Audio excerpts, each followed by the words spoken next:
everyone, welcome to our channel.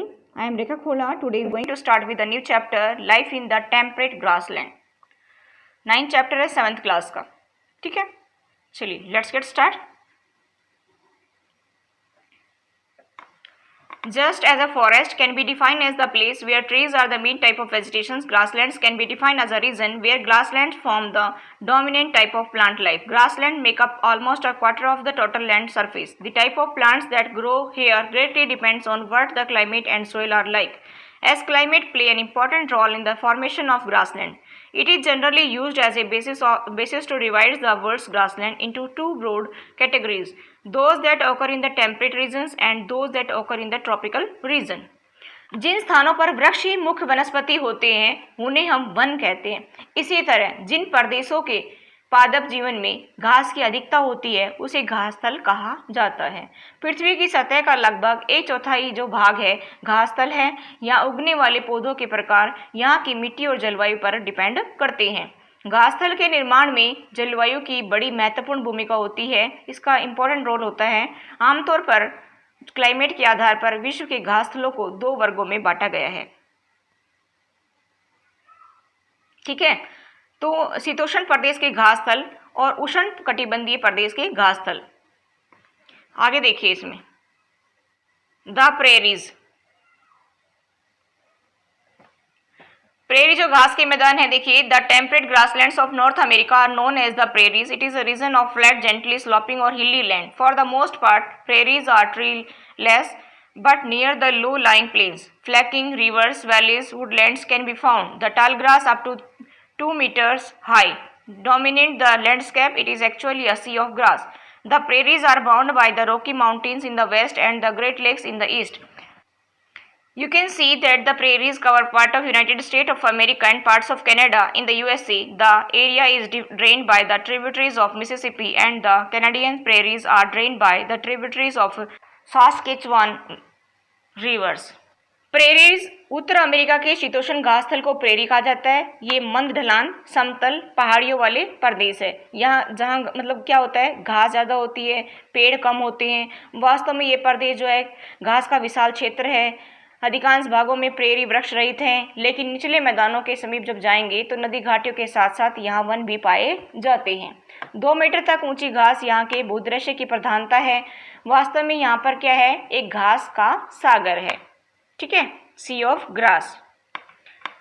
The prairies are bound by the Rocky Mountains in the west and the Great Lakes in the east. यानी कि prairie पूर्व में great lake और पश्चिम में Rocky पर्वत से घिरे हुए हैं. उत्तर अमेरिका का जब हम मानचित्र देखते हैं तो उसमें प्रेरी कनाडा, संयुक्त राज्य अमेरिका के कुछ भागों तक फैले हुए हैं. और कनाडा के प्रेरी का अपमान सास्केचुआन नदी की सहायक नदियां तथा अमेरिका के प्रेरी का अपमान मिसिसिपी की सहायक नदियां करती हैं. आइए देखिए, ये कनाडा है, संयुक्त राज्य अमेरिका, ये यूनाइटेड स्टेट, ये कनाडा है. यहाँ पर ये प्रेरीज हैं. ठीक है, आप देख सकते हैं कि कनाडा के प्रेरी का अपमान सास्केचुआन नदी की सहायक नदियां और अमेरिका के प्रेरी का अपमान मिसिसिपी की सहायक नदियां करती हैं. नेक्स्ट हमारा पॉइंट है climate. Being located in the heart of continent, the climate is of continental type with extreme temperature. The summers are warm with temperature of around 20 degrees centigrade, while in winter -20 degrees centigrade has been recorded in the Winnipeg, Canada. In winters, a thick blanket of snow covers this region. The annual rainfall is moderate and is ideal for the growth of grass. Due to the absence of north-south barriers, a local wind Chinook blow here. महाद्वीप के मध्य स्थित होने के कारण यहाँ चरम तापमान वाली महाद्वीपीय जलवायु पाई जाती है. ग्रीष्म ऋतु में तापमान लगभग 20 डिग्री सेल्सियस होता है, जबकि ठंडे ऋतु में यानी कि शीत ऋतु में कनाडा में विनिपेग में तापमान हिमांक से -20 डिग्री सेल्सियस भी दर्ज किया गया है. शीत ऋतु में यह प्रदेश बर्फ की एक मोटी चादर से ढक जाता है. यहाँ की जो वार्षिक वर्षा है सामान्य होती है, जो घास के विकास के लिए अनुकूल है. उत्तर दक्षिण अवरोध की अनुपस्थिति में यहाँ चिनूक नाम की एक स्थानीय पवन बहती है. आगे देखिए इसमें, यहाँ तक आपको समझ आ गया होगा. नहीं आया तो आप दोबारा से वीडियो को देख सकते हैं. फ्लोरा एंड फाना. वनस्पति जात एवं प्राणी जात। Prairies are practically treeless where water is available. Trees such as willows, alders and poplars grows places and receive rainfall of over 50 centimeters are suitable for farming as the soil is fertile. Though the major crops of this area is maize, other crops including potatoes, soybeans, cottons and alfalfa is also grown. Area where rainfall is very little or unreliable, grasses are short and sparse. These areas are suitable for cattle rearing. Large cattle farms called ranches are looked after by sturdy men called cowboys. यहाँ पे देखिए क्या बताया गया है कि prairie पेड़ विहीन होते हैं, जल पर्याप्त मात्रा में उपलब्ध होता है यहाँ पर, वहाँ सरपत, विलो यानी कि पॉपुलर और ऑल्डर जैसे पेड़ उगते हैं। 50 सेंटीमीटर से अधिक वर्षा वाले प्रदेश खेती के लिए वो उपयुक्त होते हैं क्योंकि यहाँ की मिट्टी अधिक उपजाऊ होती है। इस क्षेत्र की जो मुख्य फसल मक्का है, जबकि दूसरी उगने वाली फसलें कपास, आलू, सोयाबीन और अल्फाल्फा हैं। जिन क्षेत्रों में वर्षा काफ़ी कम और अनिश्चित होती है, वहाँ पैदा होने वाली घास नुकीली और छोटी होती है। ये प्रदेश मवेशियों को पालने के लिए उपयुक्त होते हैं। विशाल मवेशी फार्म को रेंच और उसकी देखभाल करने वाले को काउबॉय कहते हैं। Bison or the American buffalo is the most important animals of these regions. It is nearly got extinct due to its indiscriminate hunting and is now a protected species. The other animals found in these regions are rabbit, coyotes, gophers and prairie dogs. यहाँ पर देखिए क्या क्या मिलते हैं। अमेरिकी भैंस या बाइसन इस प्रदेश का सबसे महत्वपूर्ण पशु है। लगातार शिकार के कारण ये पशु लुप्त हो गए हैं और इन्हें सुरक्षित प्रजातियों की श्रेणी में रखा जाता है। इन प्रदेशों में पाए जाने वाले अन्य प्रमुख जीव हैं गोफर, खरगोश, प्रेरी कुत्ता और काइकोट। ठीक है, आगे देखिए पीपल्स, यहाँ के लोगों के बारे में पढ़ेंगे। The people of this region are very hard working. They have successfully harnessed technology to utilize their rich natural resources. Two of the most developed countries in the world, the USA and Canada, are located in this region. Scientific method of cultivation and use of tractors, harvesters and combines has made North America a surplus food producer. The prairie are also known as the granaries of the world due to the huge surplus of wheat production. इसमें क्या बताया गया है कि इस प्रदेश के लोग काफ़ी मेहनती होते हैं और प्राकृतिक संसाधनों के इस्तेमाल के लिए इनके पास जो प्रौद्योगिकी का सफलतापूर्वक विकास इन्होंने कर लिया है। और संसार के दो सबसे अधिक विकसित देश कनाडा और संयुक्त राज्य अमेरिका में ये प्रदेश स्थित है। कृषि की जो वैज्ञानिक पद्धतियाँ हैं जैसे ट्रैक्टर है, कंबाइन है, हार्वेस्टर है, उनका उपयोग ये करते हैं। और उत्तरी अमेरिका सबसे बड़ा खाद्यान्न उत्पादक देश बन गया है। गेहूँ के अत्यधिक उत्पादन के कारण प्रेरी को संसार का धान्यागार भी कहते हैं। ठीक है, आगे देखिए इसमें Dairy farming is another major industry. The dairy belt extends from the Great Lakes to the Atlantic coast in the east. Dairy farming and extensive agriculture both promote setting up of food processing industries. यानी कि दुग्ध उत्पादन इस प्रदेश का एक प्रमुख उद्योग है। डेयरी क्षेत्र जो है ग्रेट लेक से पूर्व और टू अटलांटिक कोस्ट यानी कि ग्रेट क्षेत्र से पूर्व तथा अटलांटिक तट तक फैला हुआ है। व्यापक स्तर पर कृषि और दुग्ध उत्पादन दोनों खाद्य प्रक्रमण उद्योग को बढ़ावा दे रहे हैं। Large minerals deposit, particularly coal and iron, and a good network of roads, railways and canals in these regions have made it the most industrialized regions in the world. लोहा और कोयला जैसे खनिज पदार्थों के विशाल भंडार, सड़क, रेल, नहर की समुचित व्यवस्था के कारण ये क्षेत्र दुनिया का सबसे बड़ा औद्योगिक प्रदेश बन गया है। आगे देखिए द वेल्ट।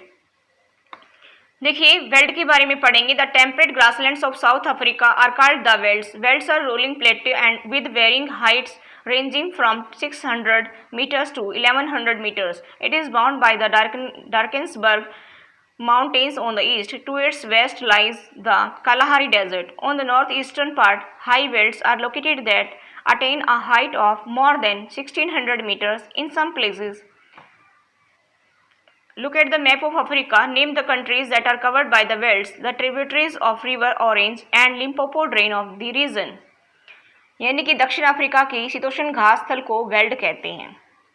वेल्ड 600 मीटर से 1100 मीटर तक की विभिन्न ऊंचाई वाले पठार होते हैं। ये ड्रेकेंसबर्ग पर्वतों से घिरा है। इसके पश्चिम में कालाहारी मरुस्थल स्थित है। इसके उत्तर पूर्व में उच्च वेल्ड स्थित है जिसकी ऊंचाई कुछ स्थानों पर 1600 मीटर से भी ज़्यादा है।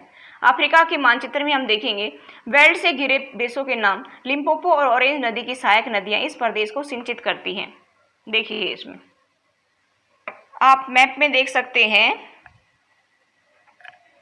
कि ये जो क्या है ड्रैकन्सबर्ग है, ठीक है, ये पर्वतों से घिरा हुआ है। इसके पश्चिम में कालाहारी, इसके पश्चिम में क्या है कालाहारी मरुस्थल स्थित है, ठीक है, ईस्ट वेस्ट नॉर्थ साउथ इधर, ठीक है।